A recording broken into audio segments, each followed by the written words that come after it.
Yeah, it's I think confidence in our game and what we're trying to accomplish every game. Obviously, it wasn't our best tonight, and the first couple periods, again, we gave them one too many opportunities, but we have the talent in this room and the determination to find a way to win games in the third and come back, and we did that tonight. A little bit, it's always a little bit of pressure. It's me and the other guy, so but the guys are fun to, Gino and Naylor did a great job getting those 2 goals, so you can relax a little more back there, and nice to get the win. Hi, Penguins fans. My name is Josh Yohe. I'm joined by Chris Harlan to my left, Rob Rossi to my right. Here we are in the lovely press box at Console Energy Center. Rob, we've been Media area. Tom McMillan would not like that. Media area.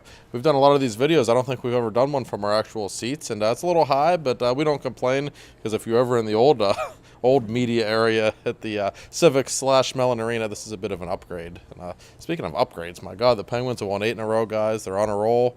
And Chris, we'll start with you. We like to make Rob wait sometimes just for fun.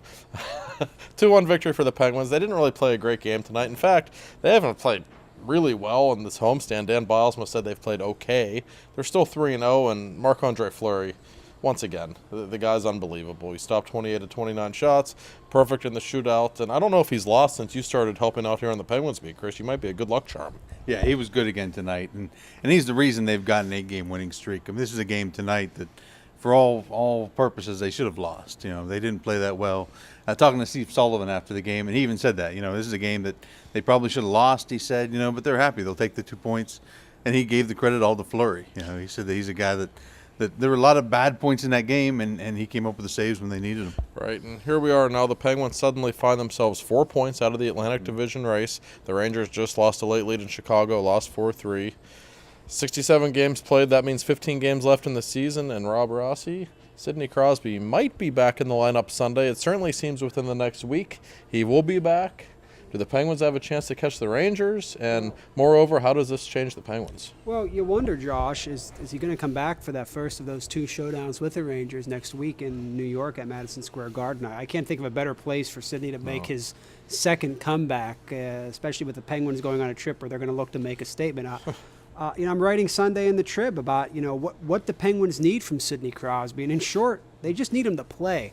Dan Bilesma says in the piece, we don't need him to be Superman. And I think that's a real different dynamic. For the first time in Sidney Crosby's career, he's going to come back and not need to be the best player in the world for this team to win a championship. Now, the great part about Sidney Crosby is he also is going to come back and want to be the best player in the world. He's licking his chops, looking at the way this team has played the past 2 months. And you got to think that all these things that people are talking about on the talk shows, the message boards about Sidney Crosby, what's he going to do with the team chemistry, it's not going to be a problem at all.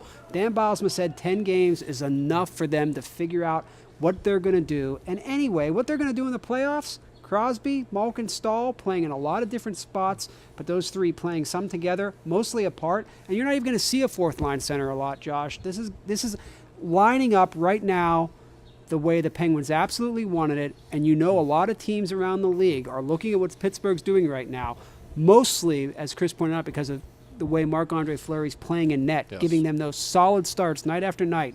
And you look at this team, and they're going to add the best player in the world, add one of the top 5 defensemen who got onto the ice today for an individual workout, and it's tough to see why this team, getting those 2 guys, Letang and Crosby, back, would not be considered the favorite to win the Stanley Cup. That's a huge expectation, but they know it. They know it going in. If they're healthy, this team is built to win that silver chalice. It absolutely is, and here's something that could represent a roadblock, and I've had coaches tell me this and players tell me this. For all the astute hockey fans out there who have been watching, games are being called differently right now. There were 2 penalties called in this entire game tonight, and if you were watching the game, I bet you saw more than 2 penalties.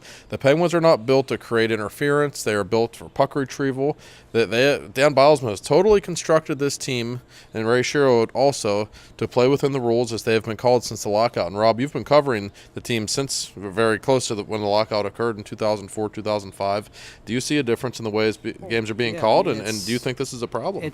it's something the NHL doesn't want to talk about, but it's out there for everybody to see every night. Fewer power plays, more obstruction. They're talking about bringing the red line back at the GM meeting. Please don't. Yeah, I mean, look, you don't need to do that right now because you're already suffocating the creativity and the life out of this game. I plead with the NHL. You've got some of the most outrageously gifted players in any sport.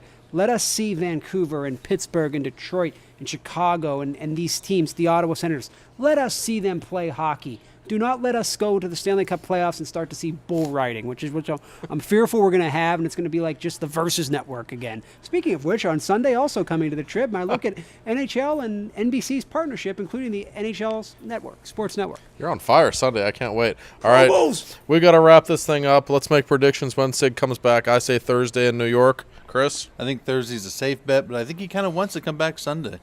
Rob?